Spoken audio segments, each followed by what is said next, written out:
এখন আমরা নোয়াগাং যাচ্ছি মৃত্যুঞ্জয় মন্দিরে।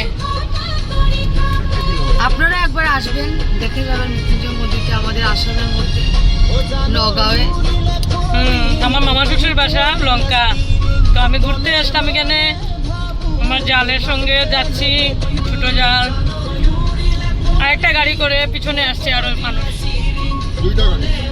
আমার দুইটা নি গাড়ি, আমার তো কিতা হয় দুইটা গাড়ি, আর একটা গাড়ির মধ্যে